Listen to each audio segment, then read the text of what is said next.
बैल का दूध। एक दिन की बात है कि अकबर और बीरबल दोनों एक उपवन में बैठे हुए आनंद मना रहे थे। इतने में शाम हो गई। जब बीरबल घर जाने को उद्यत हुआ तो बादशाह ने उसे रोककर कहा, बीरबल, कई दिनों से मैं एक बात सोच रहा हूँ, परंतु तुमसे कहना भूल जाता था। एक हकीम दवा बनाता है, उसमें बैल के दूध की अनिवार्य आवश्यकता है। यदि तुम कहीं से उसे ला दो तो अति उत्तम हो। पत्ता खड़का, बंदा भड़का। बीरबल बादशाह अकबर की मंशा समझ गया और मन में कहा कि बादशाह इस बहाने मुझे मूर्ख बनाना चाहते हैं। बीरबल बोला, इसमें घबराने की कौन सी बात है, मैं 1 सप्ताह में बैल का दूध ला दूंगा। बादशाह ने कहा, 2-4 दिन और अधिक लग जाएं तो कोई चिंता की बात नहीं है, परंतु दूध का आना बहुत लाजमी है। बहुत अच्छा, कहता हुआ बीरबल वहां से विदा हुआ। वह घर पहुंचकर एकांत स्थान में बैठकर बैल के दूध वाले प्रश्न पर विचार करने लगा। चिंताग्रस्त बीरबल के कई घंटे का समय मिनटों के समान बीत गया। जब भोजन करने का समय हुआ तो नियमानुसार उसकी लड़की बुलाने आई। वह अपने पिता का चेहरा उतरा और विचार मग्न देखकर ठिठक गई। जब उसको खड़े हुए कई मिनट व्यतीत हो गए और पिता का ध्यान ना टूटा तो उसने उद्विग्न होकर पिता से चिंता का कारण पूछा। यद्यपि यह बीरबल की बड़ी लड़की थी और वह उसकी बुद्धिमत्ता की कई बार परीक्षा भी ले चुका था, फिर भी ऐसे गूढ़ विषय में उसे सफलता मिलेगी ऐसी आशा स्वप्न में भी ना थी। इसलिए कुछ समय तक उसकी बातों को अनसुनी कर टालमटोल करता रहा। पुत्री के पुनः पुनः अनुरोध करने पर उसे विवश होकर बादशाह का जटिल प्रश्न सुनाना पड़ा।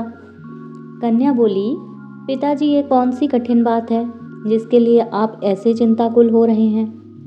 चलिए, भोजन का समय बीता जा रहा है, मैं उसका उत्तर 1 हफ्ते के भीतर ही बादशाह को पहुंचा दूंगी। लड़की के ऐसे उत्तर से बीरबल की चिंता घटी और वह साहस कर भोजन करने पहुंच गया। इस प्रकार जब 2 दिन व्यतीत हो गए तो बीरबल की लड़की ने एक नई तरकीब निकाली। वह ढूंढकर बहुतेरे पुराने वस्त्रों को घर से बाहर निकाल लाई और उनका एक गट्ठर तैयार किया। जब आधी रात का समय हुआ तो उस गट्ठर को सिर पर लादकर नदी तट पर जा पहुंची और उन वस्त्रों को पछाड़ने लगी। बादशाह का महल ठीक नदी तट पर बना हुआ था। अर्धरात्रि के समय नींद के प्रथम प्रहर में जब कपड़ा धोने की आवाजें बादशाह के कान में पड़ी तो उसकी निद्रा भंग हो गई और पहरे वाले संतरी को पुकार कर बोला, देखो, इतनी रात्रि में कौन धोबी कपड़ा छांट रहा है, उसे तुरंत पकड़कर मेरे पास लाओ। पहरेदार सिपाही हुक्म पाते ही कई अन्य सिपाहियों के साथ वहां पर जा पहुंचा जहां से कपड़े धोने की आवाजें आ रही थी। वे सब बड़े हैरान और परेशान हुए, क्योंकि देखते क्या हैं कि एक सिर से पैर तक अति सुंदर युवती कपड़े पछाड़ रही है। सिपाहियों ने उसे कई बार पुकार कर बादशाह का हुक्म सुनाया, परंतु वह उनकी बातें अनसुनी कर बराबर अपने काम में व्यस्त रही। आखिर एक सिपाही उसके बिल्कुल समीप पहुंचकर बोला, अरे तू कौन है जो इतनी धृष्टता कर रही है और पुकारने पर सुनती भी नहीं है? चल, तुझे बादशाह ने बुलाया है। लड़की तो ये इनके इन प्रकार इन बादशाह के पास पहुंचना ही चाहती थी, परंतु फिर भी अपना अभिप्राय छिपाकर बोली, आप लोग मुझे क्यों दुख देने पर उतारू हुए हैं? लो, मैं अपने घर चली जाती हूँ। सिपाहियों ने कहा, खबरदार, तुम्हारा भला इसी में है कि सीधे हम लोगों के साथ बादशाह के पास चलो। लड़की कपड़ों को जहाँ का तहाँ छोड़ उनके पीछे हो ली और जब बादशाह के सन्निकट पहुंची तो बड़े अदब से झुककर सलाम किया और डरी सी होकर एक किनारे खड़ी हो बादशाह के हुक्म की प्रतीक्षा करने लगी। अकबर क्रोध से आग बबूला हो रहा था। उसने अपनी लाल लाल आंखें निकालकर पूछा, ए कमबख्त, तू कौन है और इस रात्रि के मध्यकाल में यहाँ कपड़े क्यों धो रही है? लड़की ने देखा कि बादशाह क्रोध से तमतमा गया है, इसलिए कांपती हुई गिड़गिड़ाकर लड़खड़ाती जवान से बोली, श्रीमान, मैं तो। बादशाह को उसे घबराई हुई देखकर दया आ गई और उसे सांत्वना देते हुए वह बोले, तू इतना घबराती क्यों है? यदि साफ साफ बतला देगी तो तुझे माफ़ी दी जाएगी, अन्यथा बहुत कष्ट उठाएगी।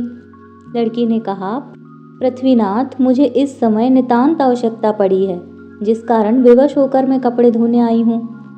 बादशाह ने कहा, ए अभागी, ऐसी कौन सी ज़रूरत है जिसके लिए तू इतनी परेशान है?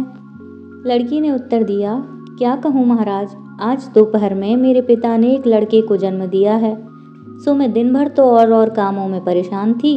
इस वक्त फुर्सत पाने पर कपड़े धोने आई हूँ, क्योंकि साफ कपड़ों की आवश्यकता आन पड़ी है। लड़की के ऐसे कौतूहलपूर्ण उत्तर को सुन बादशाह बड़ा आश्चर्यचकित हुआ और उसे फटकारते हुए बोला, अरे नादान छोकरी, तू क्या बकती है? क्या तेरा दिमाग खराब हो गया है? भला पुरुष को भी कहीं लड़का पैदा होता है?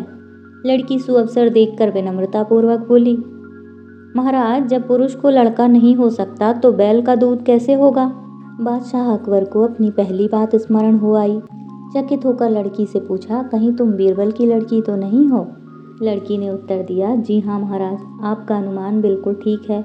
बादशाह उसकी इस चतुरता से बड़ा प्रसन्न हुआ और उसको आभूषण और द्रव्य पुरस्कार में देकर बड़ी इज्जत से पालकी में बैठाकर विदा किया।